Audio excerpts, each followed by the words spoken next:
Välkomna till 2022, Summer Edition, nu i mer av ett vloggformat.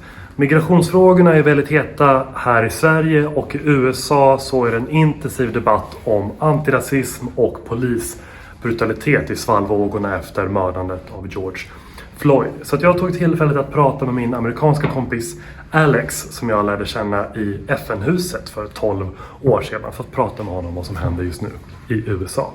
Häng med! Hey Alex! What's up, Jacob? How's it going?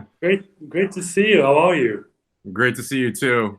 The kids they want me to tell you hi to Uncle Jacob. I told them that I was going to talk to you this morning. Oh, I miss the kids.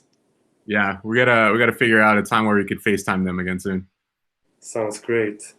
So, except for how are you feeling more in terms of what's going on in the US right now? I feel, for me personally, a confluence of emotions. I feel anger, I feel sadness, frustration, devastation, impatience. But I also have a sense of resolve and hope on what's coming, on what's changing.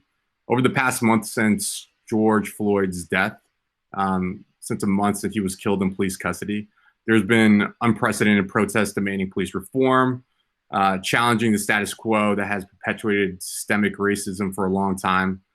There's also a new generation, which I find great, a new generation of passionate, energetic leaders of everyday citizens who have the courage, who have the moral compass to say that Black Lives Matter. And I believe and I hope that this historic movement that we're a part of, that we're living in, is leading to a more permanent shift in the way that society treats our Black and brown brothers and sisters. Something that gives me hope is this new generation of leaders that you've spoken about, that maybe there have been some leaders before 10, 20 years ago wanted to bring about some change, but there was just so much institutional hindrances of that. But now we've seen some more leaders being able to speak up and have stronger societal change as a reason of it.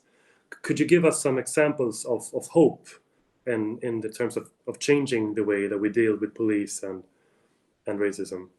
Yeah, I think that's a great question. I think ultimately we are the leaders that we're waiting for. Yeah. So we are the leaders that are responsible to take action, and we don't need to wait for anybody. And I truly believe that. And I think this movement is a great example of that.